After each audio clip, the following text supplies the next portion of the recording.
Bureau of Animal Industry National. Okay, so kaya pagka po may mga kasi ang bubuyog po kasama na po siya sa livestock. Ang organic agriculture ay nakakayaman.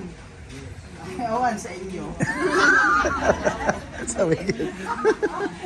Hindi mo nayaman ang organic agriculture. Yan ang yayaman kayo. Alam nyo kung gusto nyo yumaman, bibigyan ko kayo ng tip. Pag bubuyog kayo, yan. Saan po kayo yayaman? Mamaya, bibigyan ko kayo ng magandang halimbawa. Pero ito po yan problematic ang farmers natin because we are still struggling to have our own land and access to resources. Wala hong kapasidad ang magsasaka natin. Kaya magsasaka presidente, hindi man ho siya mayaman, sinuportahan ho yan ng mayaman. Yung tinatawag natin mga oligarch. Kaya kontrolado ho ng mayayaman ang Pilipinas. Oh, naniniwala ko kayo doon. Point of view ka naman ho yun. Hindi ho kayo maniwala. Yan ho talagang realistic na nangyayari sa Pilipinas. Ang pinag-usapan po dito yung sarap at saka yung lasa ng stingless fish. Okay? Opo, clean as you go po tayo.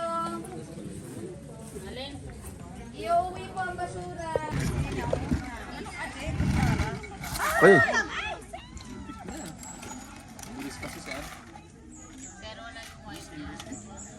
Ito po ay tatlong variety. Ito pong dalawa, ito po ay millipera, millipera honey. Dito po muna kayo, get your own spoon. Ito po ang galing sa Itogon. Lapit natin. Akin na isang... Ito po ang galing sa Itogon Benguet. Yan. Ito ang ito yung Yung ano dito. May langgam pang kasama. Ito yung isang honey. Sama-sama na yun. Sinimula pang kutsara. Yung isang honey. Deep lang deep. Yan po ang canola. Ito po ang canola. Ito po yung stingless. Okay, Canada. Tikman niyo po muna yung local. Masim. Yan, yung bata. Pwede yan sa bata. Ayaw po. Nam. Ayaw. Ayaw po. Sir, ano yan? Lasang pinya, sir. Sunflower.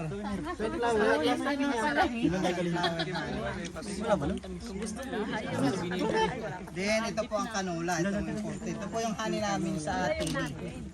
Sa Canada.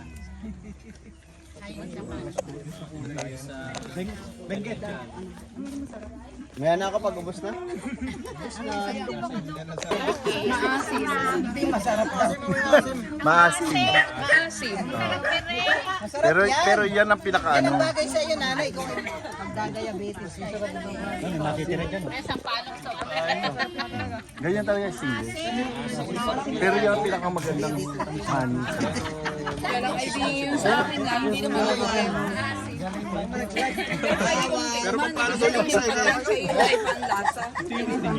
Ito po yung stingless. Kaya lang, medyo weird ang lasa. Natikman niyo po yung matamis. Pero, At didilaan ko na lahat.